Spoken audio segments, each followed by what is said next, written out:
Welcome back to work. This is NetNet. NetNet is our take on the headlines. We've got 3 topics today. One is young Republicans delivering racial slurs, and that's the way they connect with one another. 2, we're talking about Brian Chesky and Airbnb on the best way to get rid of meetings. And the 3rd is on why A players don't just quit.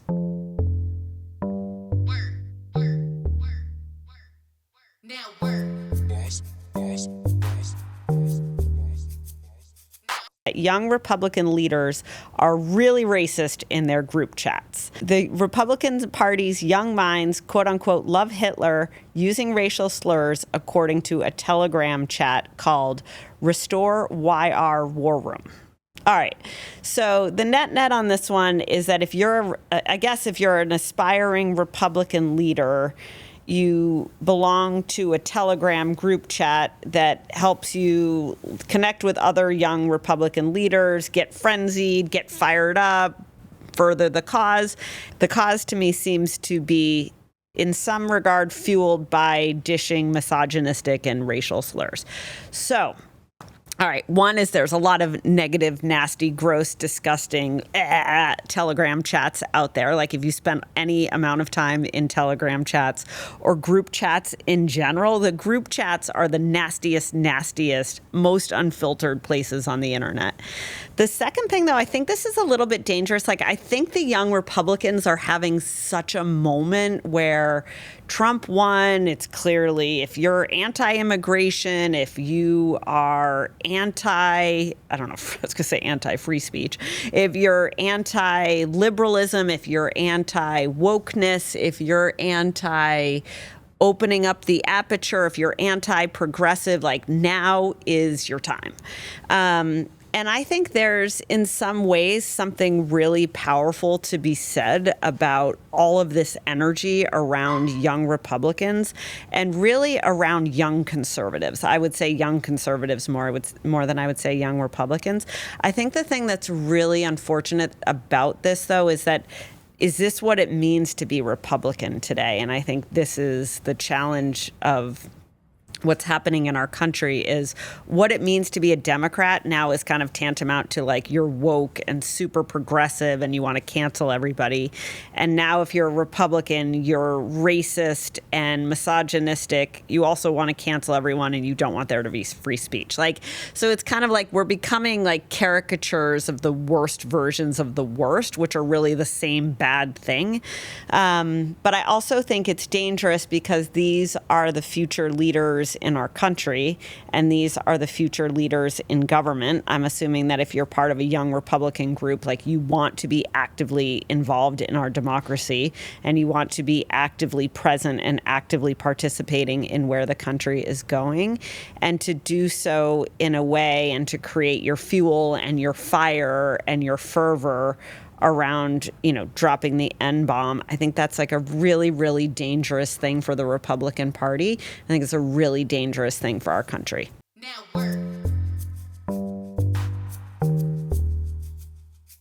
All right. So Brian Chesky, CEO of Airbnb, legendary culture, legendary leader. There was a clip of him on Instagram, and what he says in it is that he believes the biggest productivity killer isn't meetings, it's just too many people. Every new hire adds a quote-unquote communication tax, which multiplies meetings and slows execution. The solution, a small, lean, elite team. We want a small, lean, elite, highly skilled team, not a team of kind of mid-level battalion type people. And the reason why is every person brings at them a communication tax. The reason there's too many meetings in a company isn't because they don't have no meeting Wednesdays. It's because they have too many people. People create meetings. And the best way to get rid of meetings is to not have so many people. There's no other better way to do that.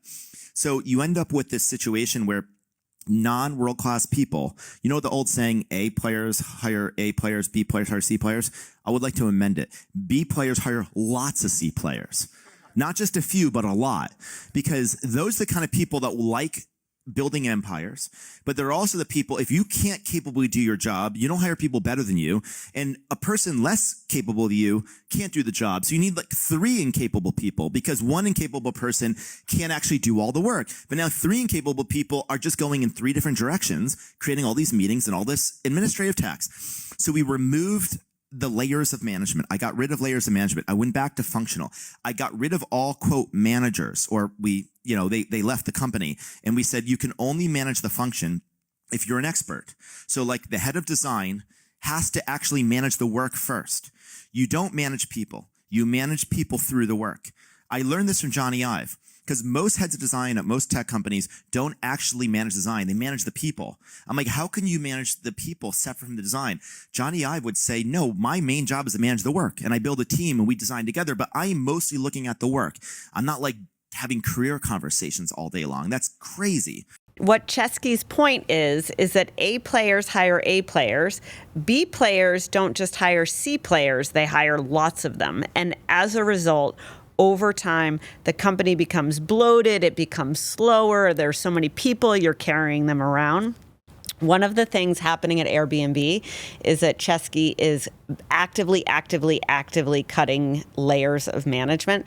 You'll hear this in HR circles called span of control. He's trying to increase span of control. I am like fully bought into this strategy. I think one of the hardest things that I just can never understand at work is why people don't want less people. Like, everyone here always wants, like, I need a head count. I need another body. Like, literally any meeting I go into at Schoolhouse and Food 52, it's like, I need another person. I need another person. I need another person. And in some cases, because our systems are so fucked up, or there's so much legacy stuff to slog through, or XYZ is broken, or blah, blah, blah wasn't set up, sometimes you need more manpower. But the real leaders, I think, are leaders who want really small teams that are super aligned, that are very symbiotic, that are running towards a shared vision, that have a shared sense of purpose, and are excellent at executing. Like at Barstool, when we wanted to run, we broke things into very small teams. We didn't try to move the ship. What we tried to do was have Chiclets run in one direction, Pardon My Take run in another direction. Like people worked independently, they worked collaboratively, but they also kept it really small so that everyone in the ecosystem did 4 or 5 different things. And that kept it fun, that kept it dynamic, it kept it fast, and it kept it purposeful. And I think just adding more people, I actually think, kind of to Brian's point, I think that's a tactic for a B player or a C player. I wonder if there's some trend with the A players where A players just want to keep it small and keep it great. But the net is to get more efficiency out of work. The fastest way to do it is to have less people you got to carry along for the ride. Now work. All right, our last topic is A players don't just quit. So we read this also on Instagram, and here goes. Most leaders assume A players leave because of pay or promotion. They're wrong. Top performers drift slowly when their environment stops feeding their growth. They leave when they're micromanaged. They leave when they're doing work that feels pointless, or they leave when they have to report to managers who don't coach them, challenge them, or care. They leave when the mission is unclear, when the compensation lags too long, or when burnout sets in with no relief. A players are driven by growth, purpose, impact, and autonomy. If they stop feeling progress, they won't say it, they'll just leave. I also agree with all this. Like, I don't think there's that much that's controversial about why A players leave companies. I think there's, it's hard running a company, and I have made all these mistakes, and I struggle with all this stuff daily, which is, it's hard to feed everybody what they want all the time. There's financial constraints, there's process constraints, there's investor constraints, there's economic constraints, there's business market, product market fit constraints. Like, there's all sorts of challenges in businesses. But if you don't empower A players and you don't give them the room to run and grow, they tend to get frustrated very, very fast, and they tend to not make a big stink about it, not do a whole bunch of complaining about it. They really just peace out. And we run the risk of a lot of this here. Like, I've seen this happen a lot, really, in any company I've been a part of. Barstool, we had very, very few people leave because our culture was great and the mission was very strong. I think we've seen fewer and fewer people leave Food 52 and Schoolhouse because we're making a lot of progress and we're building a stronger culture and a better foundation. But the net is, if you're managing someone else, you've got to have a vision for where they should get to. You've got to understand how they're, you have to have a good assumption of, like, how fast is this person going to run? How hard are they going to push? What is the pitfall that they're going to have? What's the shit they're going to step into?